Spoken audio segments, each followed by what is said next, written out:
Hi everyone, and welcome to today's webinar, How to Drive Holiday Engagement Through the Roof.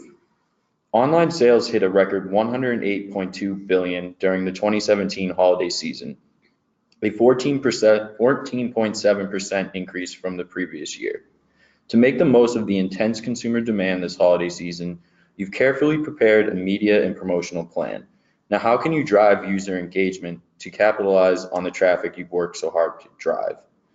Today, I'll be moderating the session and we'll discuss with Samantha Canal how to drive your holiday engagement through the roof. But before we get started, I'm going to cover a few housekeeping items.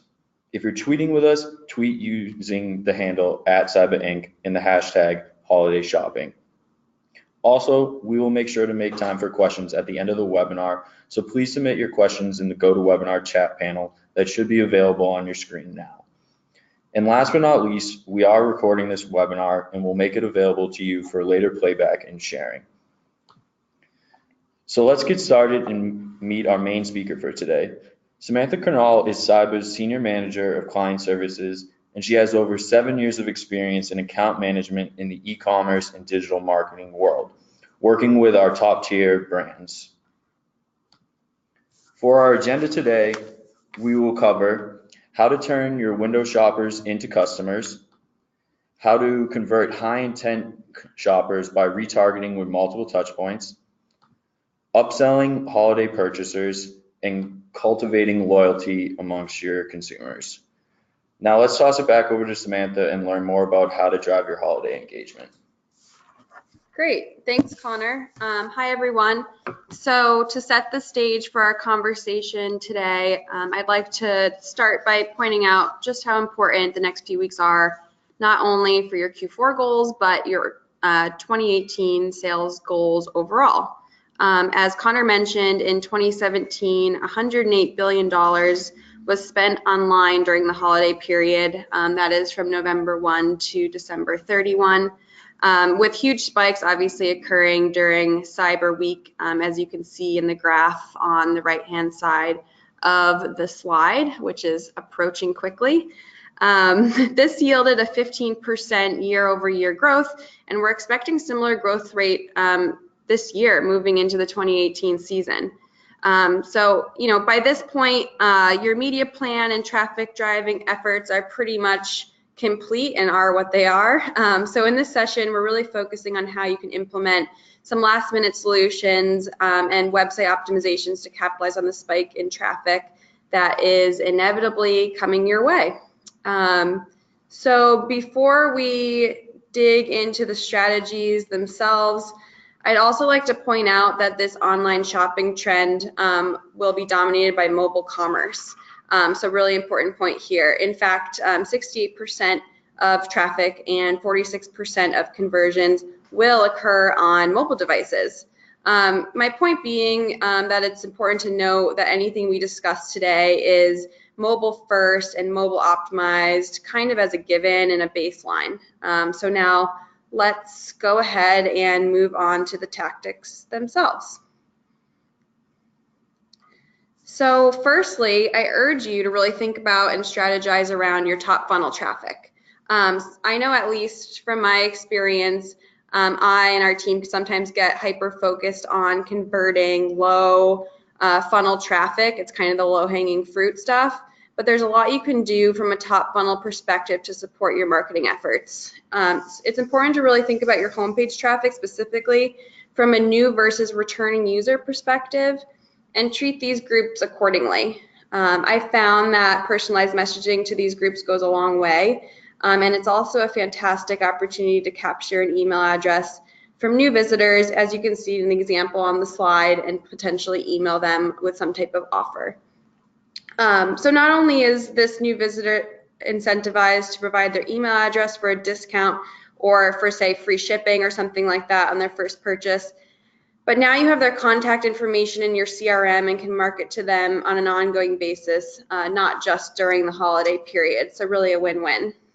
I've personally had a ton of success running this type of homepage campaign for a popular athletic wear site, really like a household name type brand, and They love it. It rapidly builds out their CRM and incentivizes first-time purchases. And they happen to choose to have this running on an ongoing basis and not just during the holiday period, although they'll inevitably experience a ton of new visitors during the next few months. And this really helps them just capitalize on that and move into 2019 with a strong start.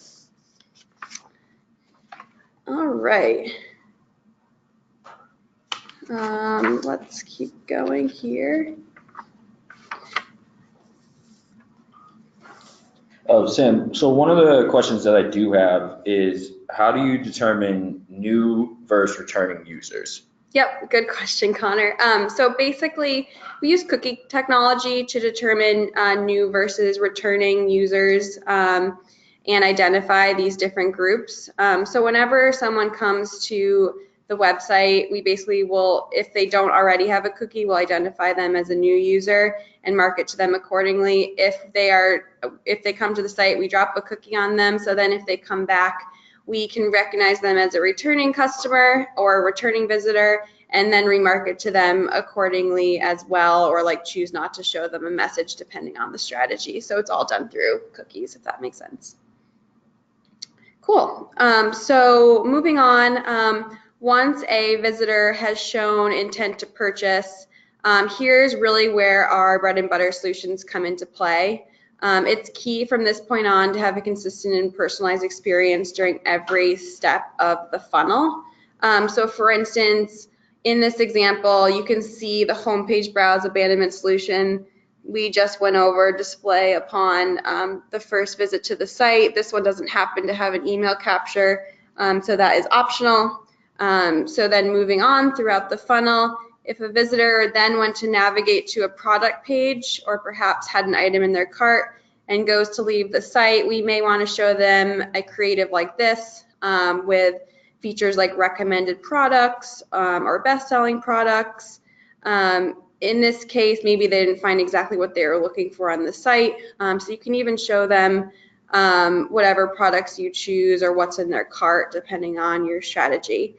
It's also a really good point to incentivize them because it prevents comparison shopping, and it really depends on an advertiser's strategy to determine whether a discount is appropriate, but they can be especially powerful at this type of mid-funnel situation because it does prevent, comparison shopping and things like that. So if we deploy all of these on-site solutions and a visitor still chooses to leave the site, it's really important to quote unquote be where they are. So in this scenario, right off the bat, we can send them a branded dynamic email message to entice them to come back and complete their purchase, for instance. Additionally, we also recommend running display retargeting touch points as well. So paid social on Facebook and Instagram specifically is my favorite type of display to run. It's a great tool and is really appropriate for the vast majority of our clients' target audiences. We all know how much time people spend on social networks, so that's really is where they are at a lot of points during the day. We also always want to be running traditional display as well, which will display when prospects are consuming content on other publisher sites outside of social networks. So as you can see here, there's an example on Vogue.com. So, key takeaway overall, it's really key to have all of your remarketing channels firing and consistent during the holiday period and really all year round. It ensures a high rate of return and conversion rate if you can have this effort covered. I personally have found that a lot of our clients really appreciate working with us on these efforts because it's all tracked through a single platform that features in-depth analytics and a single attribution methodology. So even if several solutions engage a prospect, for example, perhaps they engage with an email and then click on a display ad or something like that, both are tracked through the platform, but the advertiser only pays once for the sale, which is a really effective and efficient for their marketing spend and gives them a good picture of what's going on. from a user journey perspective. So that is point number 2. And moving on, just something to add on the last thread. Typically, when we're able to have all of these solutions up, running, firing, really well optimized, we're able to add an additional 10 to 25% of incremental uplift in conversions for an advertiser's site. So that's a really big number, and it kind of incrementally adds up to that the more solutions that are running. So it can be a kind of a game changer to have this stuff running not just during the holiday period but all year round. All right. So next, we're going to be looking at some tactics to increase the lifetime value of the customers you're obviously working super hard to acquire. But first, let's take a quick moment to examine the benefits of focusing on converted users and referrals. So this is really interesting. Overall, as you can see here, converted users generate, referred users generate 16% more profit for a company as opposed to non-referred customers. So meaning the return is significantly higher for this group. So it's really something to think about. Secondly, second-time buyers are 45% more likely to make another purchase as opposed to only a 27% likelihood of first-time buyers. So really focusing on getting first-time buyers to, purchase again is key, and then it only goes up from there. So like by the time someone's a second-time buyer, the likelihood is up to 54%. So you're really just building loyalty. And you might ask how we incentivize this type of referral and repeat purchase behavior. And upsell and cross-sell campaigns are a really, really great place to start, especially in Q4. So getting into a few examples. In this example, we are driving an upsell on a post-purchase confirmation page, and we're specifically driving a sale for a gift card here. So the benefits of this type of tactic are really endless. It increases the average order value of the original customer and prompts them to complete a second order, kind of tying into what we were saying on the last slide with the likelihood to purchase after a second order. Really important to think about that here. And then also generates a referred customer. So whoever is getting this gift card, say as a gift, would be considered a referred customer.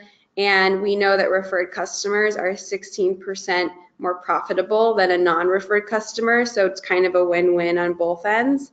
Also on both ends, it also builds up loyalty and encourages bonding with the brand, really for both parties. And just as a side note, you wouldn't necessarily have to promote a gift card for this type of campaign. You could promote like a popular or often gifted item. For instance, for REI here, we might want to feature some type of customized cooler or something along those lines. I personally tend to like gift cards though, because you really take the pressure off of customer A to pick out the perfect gift for customer B. And in my opinion, it makes them more likely to complete the second conversion like right on the spot versus having some type of consideration process after. But it really depends on the site. It's important to think about a strategy that makes sense for your audience, and we do a lot of brainstorming around that. For instance, getting creative, it's a really awesome time to promote B2B gifts as well, since a lot of people are doing corporate gifting this time of year. We're actually running a campaign for a high-end chocolate company right now that's displaying mid-funnel, and the goal is to really push corporate gifts as they tend to have a higher average order value because they're buying in bulk typically, and just overall return for the advertiser. The holidays are obviously a great time to put something like this into place or test out a strategy as people are in the frame of mind to buy gifts. but it's important to note that these do not have to be holiday focused and really could work in a year-round scenario in some cases. For instance, we've been running a post-sale gift campaign for the last year or so for a business publication that I work with. So the scenario is that when person A buys a subscription, usually for themselves, they're then prompted on the confirmation page to buy another subscription as a gift. And the messaging around that changes throughout the year. Sometimes it's positioned around Father's Day or buying it for a new grad, or more general, like, buy a gift for a colleague type messaging. So there's a lot you can do with it. So Sam, something that I'm personally wondering about is what are some of the top strategies you could use to encourage first-time buyers to come back and make that second purchase with you? Yep. So like I said, the gift type post-sale message is really powerful. And I'll get into it in a moment, but also cross-sell campaigns or like complementary products type campaigns can be super effective as well. For instance, we're running with a top consumer electronic brand that once someone makes a purchase of a cell phone, we're actually remarketing them via banner ads to buy like a wireless charger that's complimentary but doesn't come with the phone itself, as kind of like an add-on. So that's really, I think, key, and it has to be somewhat custom to the scenario, but just getting creative around that and kind of getting in your customers' heads, I think, is what will make you successful. Cool. So last but not least, and kind of on the same thread, there are other ways to cultivate loyalty and ultimately encourage referrals in your customer base that are a little bit outside the box. If there's one thing we've learned here at Cybba, it's that customer feedback is super important, so you can continue to improve, your overall brand experience. But users or visitors tend to feel more bonded with companies when they're able to provide feedback and really make a difference. So surveys are a great forum to hear from your customers. For instance, we'll often run surveys that inquire about overall satisfaction with a brand, or even more niche ones that ask for feedback on a specific topic, like their reason for leaving a website upon abandonment, for example. The other cool thing is that these can be engaged with in the form of an on-site survey, which you can see here, so it displays right on the website, or it can be, sent via email and kind of be like an off-site platform for like longer format type surveys. So there's a lot we can do around surveys and getting insights from your customers. Another tactic not shown here, but is common, is and it's actually my favorite too, is social sharing. So the idea for this type of campaign is that your customer is so happy with their purchase that when prompted on the confirmation page to share their purchase with their social networks, they go ahead and do that. A lot of times it's on Facebook, but we also have some other platforms as well that we work with. And in doing this, they automatically become brand ambassadors on your behalf. So it's almost like free advertising, which is cool. So the benefit is really twofold. The original sharer closely aligns and feels a bond with the brand, and obviously is more likely to purchase again. And then the people in their network who see the share and kind of referral are considered referred customers when they come into the site and come back. So they're more likely automatically to make a purchase and have higher returns for the advertiser, as we examined earlier with the 16% uplift. So pretty cool tactic to get people sharing your products and brand. And then lastly, we touched on this, but post-sale campaigns, either targeted towards gifts or compatible products, are also a great idea to ramp up second purchases and get some additional revenue from your current customer base, which is kind of our goal here. So wrapping up, the key takeaways here are, identify your customers right off the bat and personalize their experience, especially focus on the homepage. You want to remarket to new versus returning visitors very differently, and come up with strategies around that. And then, from there, create a consistent experience, top to bottom funnel through all of the remarketing tactics that we've talked about. And then I urge you to really get creative with how you're upselling, cross-selling, and gaining referrals. Don't forget about these tactics and focus on only acquiring new users. Your current customers can be one of your best assets.